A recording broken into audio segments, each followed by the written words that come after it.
Samy de l'Angoisse. Bienvenue pour présenter le show réalité le moins enviable au monde. Ah oui, non, c'est à moins d'être le dernier. Love Story, mais sans love et avec une bonne story. Ouais. Ah, c'est bizarre quand tu le dis comme ça. Enfin bref, c'est un bon film, hein, faut pas rester sur ce qu'il dit là. Donc aujourd'hui, on vous présente TV Show, qui a quand même été réalisé par Hideo Nakata. Pour certains, ça parlera pas, pour d'autres. The Hideo Nakata. Et pour certains, ça parlera juste trop. Ouais. Le mec, c'est juste le réalisateur de The Ring. Je veux dire, niveau saga asiatique connue, on Voilà. est dans le best. C'est ça. Donc, et d'ailleurs, autant The Ring que le remake, que le deuxième, que le troisième, que Oui, tout enfin, The Ring. rien que là-dessus, il a fait 7 ou 8 films.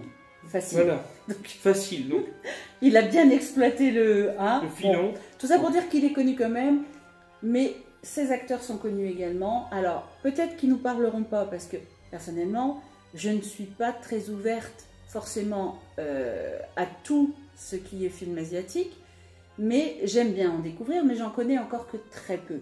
Néanmoins, sur les 10 personnages, parce qu'ils sont 10, il y en a au moins, voilà, j'en ai retenu 4, mais il y en a au moins 6 ou 7 dont on connaît le visage, clairement.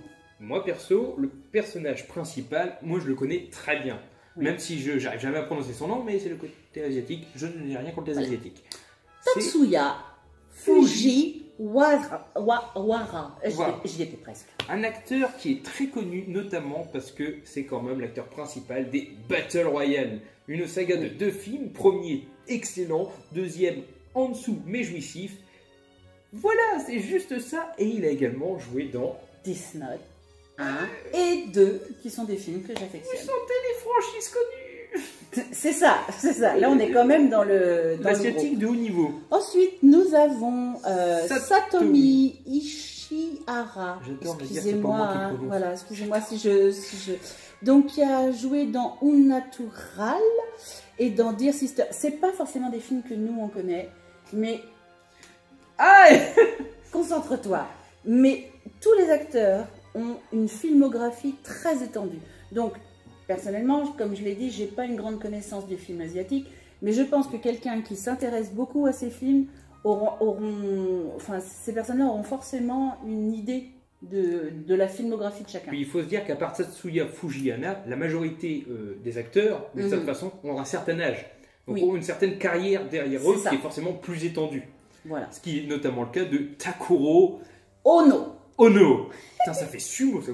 Ono, qui a joué dans Nekonin et Survival Family. Encore peut-être des films qu'on ne connaît pas, Mais sa tête vous parlera. mais qui sont mis en avant, en tout cas dans leur filmographie, donc on peut quand même penser que ce sont des films qui sont très connus d'un milieu de films asiatiques. Et la dernière La dernière, Aya Hirayama. est quand même assez magique, car c'est Oui. peut-être celle qui s'est fait le plus connaître à l'étranger, notamment aux Voilà. États-Unis, puisqu'elle a joué dans 2 films qui sont relativement connus dans leur genre, à Oui. savoir Waterboys, qui mettait en vedette Adam Sandler à l'époque, et Perfect Blue, qui est quand même un peu connu. Moi je le connais de nom, et pourtant c'est pas ma En carte. fait, oui, voilà, c'est au pire, ce sont des films qu'on connaît de titre. Voilà. Le titre te parle, donc ce Même sont un quand peu même le des jeter. films connus. On va s'arrêter là pour les acteurs Voilà. parce qu'ils sont 10 et on va pas On va pas passer dire la les nuit 10. là-dessus. Voilà. Donc, tu veux raconter l'histoire? L'histoire, parce que je m'en souviens, parce que tu l'as vu le plus récent, et moi je le fais beaucoup à mes souvenirs, c'est souvent pour ça que Libellule décrit mieux les histoires que moi, à moins que je m'en souvienne parfaitement, c'est des gens, 10, du coup, qui sont invités à faire un show télé, dans un endroit bizarre d'ailleurs, on dirait presque un bunker, aménagé, un bunker classe, tout est Cela bien. dit, ils sont quand même un peu choisis parce qu'on découvre plus tard que tout le monde n'a pas vu cette offre d'emploi. Ils sont quand même un peu choisis, certainement sur leur profil, même si au départ ils sont tous très différents et qu'ils ont différents âges.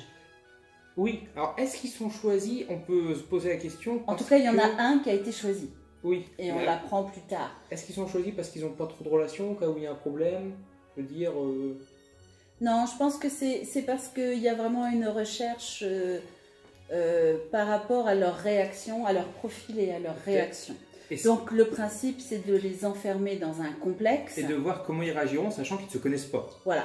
Alors, on tombe pas dans la télé-réalité, hein, il faut Non. être clair, c'est pas du tout le sujet du film. Tant mieux d'ailleurs. Oui.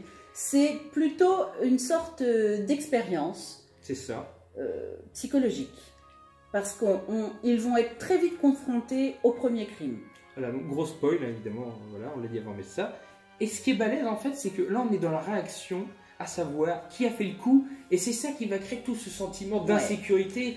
De la paranoïa, des alliances, des mésalliances, tout ce qui peut arriver dans un huis clos entre 9 personnes qui se méfient les unes des autres. Et à un moment, ça fait un peu le coup de tout le monde s'accuse pour d'autres raisons. Pour, toi, je sais que t'as ça, t'as pas fait ça, tu l'aimais pas. En fait, au départ, ils ne savent pas quel est le travail qu'on leur demande. On leur donne un prix exorbitant de l'heure.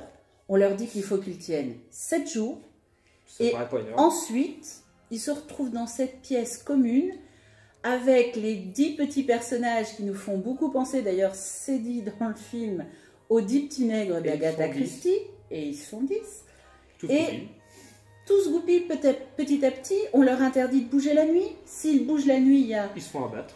Voilà, il y a un espèce de robot qui les surveille et qui va faire le ménage. Parce qu'en fait, clairement. la pièce est une grosse pièce circulaire. C'est ça. Et le couloir circulaire, du coup, est détenu par ce robot en fait, qui tire à vue. Les chambres sont autour de la pièce principale et leur vie tourne comme ça, en fait, entre ces chambres et la pièce principale et les quelques pièces autres qu'on peut voir, pièces de détente, etc. Et la pièce des morts. Et la pièce des morts qui est quand même extraordinaire, puisque au premier cadavre, le temps qu'ils se disputent et qu'ils se chicoutent, c'est pas un mot ça, chicoute. Ils se chicanent quoi. Et ben ils trouvent plus leur cadavre. Sauf que, en fait, ils finissent par retrouver une des filles qui a suivi le robot et ils s'aperçoivent qu'il y a une pièce qui est préparée avec 8 cercueils parce que le but du jeu, c'est que le jeu s'arrête au bout de 7 jours avec tous ceux qui auront survécu, le moins possible selon eux, avec les 2 derniers survivants. Donc, sous-entendu, 8 d'entre eux vont mourir.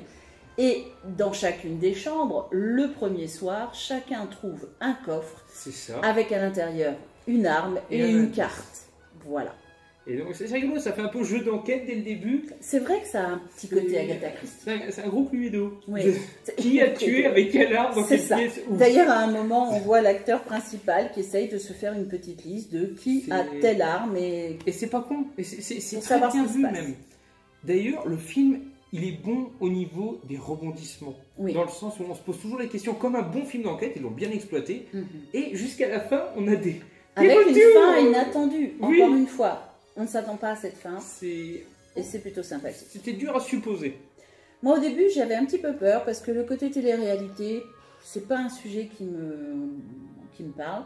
Et en fait, j'ai été vraiment contente de voir que c'est relativement mis de côté.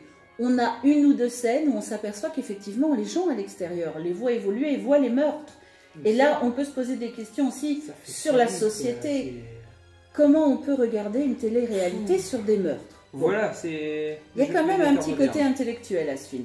Mais c'est très léger, on ne s'attarde pas dessus, on revient très vite dans le huis clos, avec nos personnages, qui va mourir, pourquoi, et par la main de qui. Le film en plus est enrichi par l'atmosphère du bâtiment. Le bâtiment, on a l'impression d'être dans une cage à souris, une roue de hamster, ou peu importe ce que tu fais, tu reviendras à ton point de départ. Ça fait vraiment laboratoire. Et c'est blanc, c'est hermétique, t'as l'impression que t'es un cobaye confiné dans une cage géante, mais une cage. Et en plus, les acteurs, il y en a vraiment que tu arrives à détester rapidement, il y en a d'autres que sentimentalement tu t'accroches à eux, t'as pas envie de les voir mourir.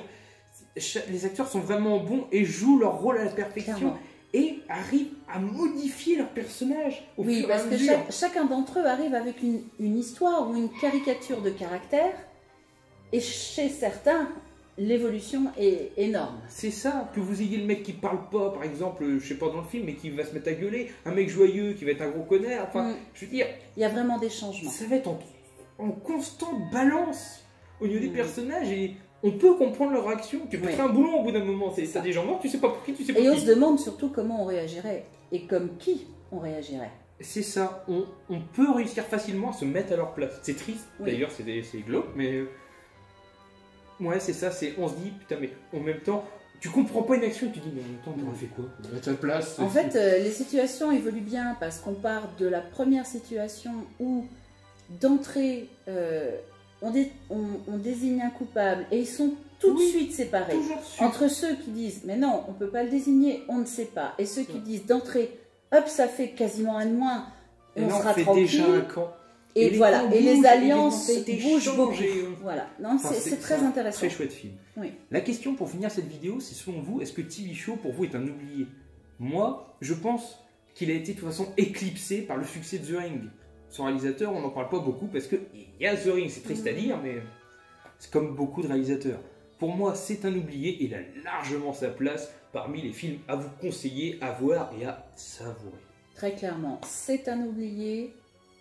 Je suis encore une fois complètement ébahie de voir qu'un film qui puisse avoir un réalisateur aussi connu, des acteurs aussi connus, qui ont une vision, qui ont une réalité sur le niveau international, puisse ne pas être plus mis en avant que ça. C'est un film dont on connaît éventuellement le titre, mais qu'on n'a pas forcément vu, et qui n'est pas du tout mis en avant, ni dans la carrière de réalisateur, ni dans celle des acteurs.